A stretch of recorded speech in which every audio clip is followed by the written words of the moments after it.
ನಾನು ಒಂದಿನ ನನ್ನ ತಂಗಿಗೆ ಚಹಾ ಮಾಡು ಅಂತ ಹೇಳಿದೆ.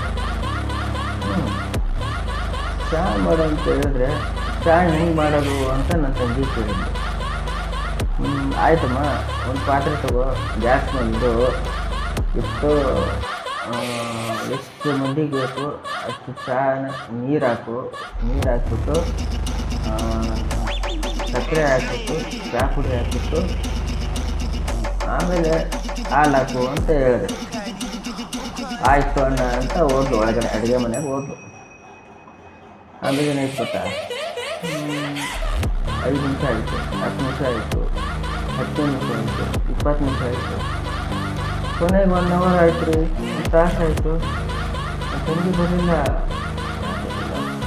ಅಡುಗೆ ಮನೆಯನ್ನು ನಿದ್ದೆ ಮಾಡ್ತಾ ಇದ್ದಾಳೆ ಅಂತ ನೋಡಿದೆ. ಹೋಗಿ ಏನಾಯ್ತು ಗೊತ್ತಾ, ಇಲ್ಲಿ ಒಳಗೆ ಹೋಗಿ ನೋಡಿದ್ರೆ ಏನಮ್ಮ ಇನ್ನೂ ಚಹಾ ಆಗಿಲ್ಲ ಅಂತ ಕೇಳಿದೆ ನನ್ನ ತಂಗಿಗೆ.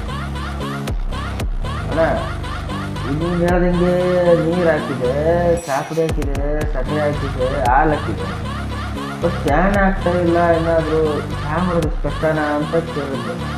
ನಾನು ಹೇಳಿದೆ, ಅಯ್ಯೋ ಶಿವನೇ, ಎಲ್ಲ ಹಾಕಿದ್ದೆ ಸರಿ ಅಮ್ಮ, ಒಲೆ ಯಾರು ಹಚ್ತಾರೆ ಅಂತ ನಾನು ಕೇಳಿದೆ. ಹೌದಲ್ಲ ಅಣ್ಣ, ನೀನು ಅದನ್ನ ಹೇಳಲೇ ಇಲ್ಲ ಅಂತ ನನಗೆ ಕೇಳ್ಬೇಕಾ? ಇಂಥವ್ರು ಇರ್ತಾರೆ. ಅದಕ್ಕೆ ಹೇಳೋದು, ಅಣ್ಣನಾಗಿ ಹುಟ್ಟೋಕ್ಕಿಂತ ಮೊದ್ಲಕ ತಂಗಿಯರು ಈ ಥರ ತರಲೆಗಳಿದ್ದೇ ಇರ್ತಾರೆ. ನಿಜ ಅಲ್ವಾ?